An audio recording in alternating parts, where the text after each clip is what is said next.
Hey, what's going on everybody? It's Mike from SNKRS and we're back with another video. Now today we're going to be looking at a sneaker that, it came out last month. I don't want to say get a lot of attention, but it is in a pretty sought after colorway. Just with everything going on in June, I think it just got lost in the shuffle of just everything happening. And probably people didn't realize it was actually going to come out since there were so many delays on a lot of sneaker releases. Now, the sneaker we're going to be talking about today is the Nike Air Trainer 3 in the Viotech colorway. Now, this sneaker originally released back in 2002, and this is the first time I think it's actually retroed in this colorway, which is crazy 18 years later. Now, there wasn't much talk about the shoe. I mean, there were a couple outlets that showed previews of the sneaker coming out, but it was pretty quick. It seemed like there were, articles about the sneaker, and then, hey, they're coming out in a week, and boom, they're on Sneakers app and sold out. Now, I could be wrong about that, but again, there was so much happening in the month of June, I mean, even to this day, that these definitely just got lost in the shuffle.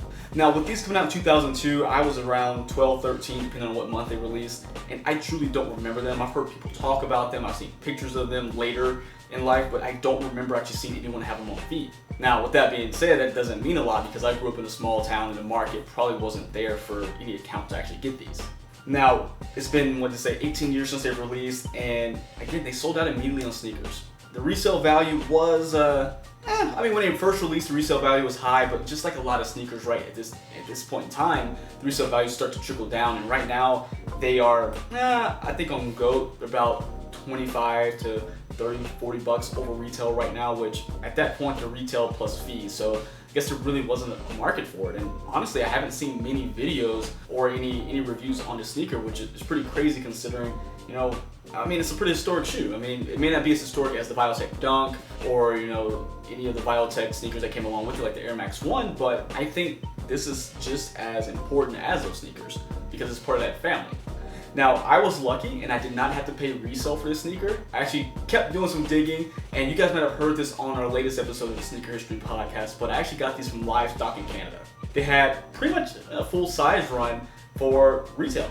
And crazy enough, shout out to Livestock, not only for having a shoe, but their shipping was quicker than some of the US stores I've been dealing with. And again, I understand there's a lot going on, so there's no knock to that, but I was just really impressed that, they were able to get me a shoe, go through customs, and get to me down in Texas in, I think, 5 days. So that was pretty insane. So, I don't know, I was super excited to get them in hand, and yeah, we'll just jump right into the shoe now. Now, the colors on the shoe, as the box stated, are going to be Viotech, Dandelion, and Viola.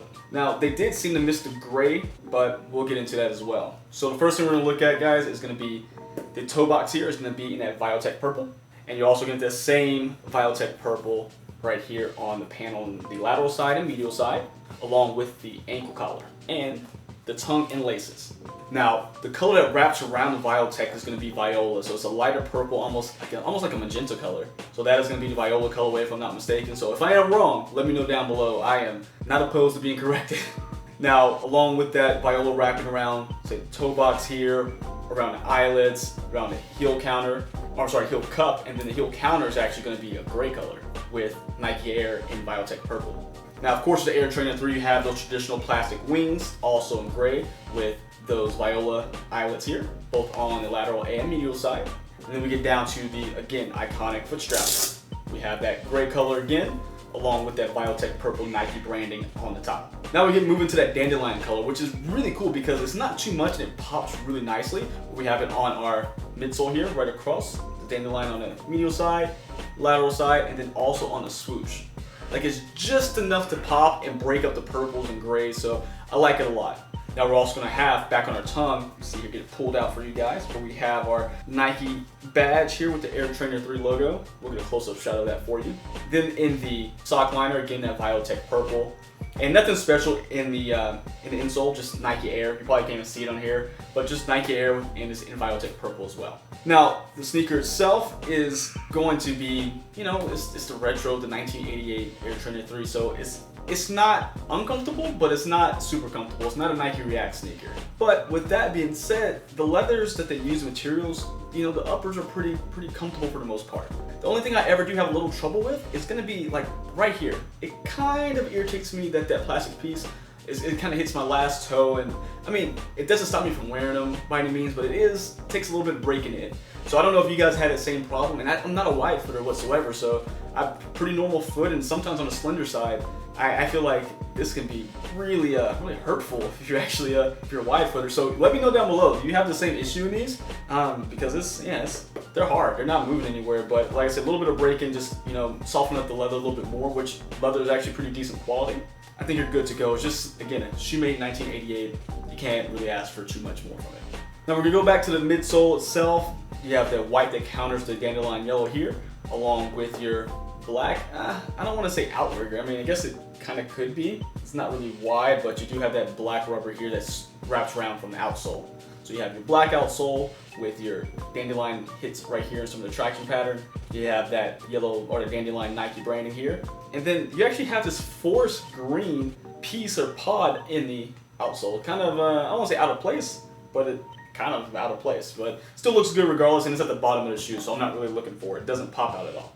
Like I say, the shoe itself is really cool. I went true to size on this one. I'm a size 10, this is a size 10. Again, wide footer just because of how it feels on the toe box here. I would say go up half a size, but they fit just like any other Air Trainer 3. I was able to get a pair of the medicine balls that came out last year. Ended up selling them because of that same issue, but I'm just gonna kind of grit and bear with these because I love the color of the Viotech pair. So I'm just gonna deal with it, wear them, but whatever your true size is in the Air Trainer 3s, go ahead and get the same size. I wouldn't defer anything. They didn't change any of the tooling. It's not how, sometimes you'll have one pair that's one size and then another retro come out to another. These seem to be pretty true to each pair that come out. Now, again, this one didn't get much shine when it comes to the sneaker world. Not a lot of people covered it. So, did you guys know these came out? Did you care? Do you like them? Or hey, do you hate them? You let me know down below. I'd love to talk to you guys about it. And of course, get at me on Instagram and Twitter at MadWatcher789. And please don't forget to follow us on the Sneaker History website, SNKRS.com. And of course, listen to the Sneaker History podcast every Monday and Thursday. And until next time, guys, see ya.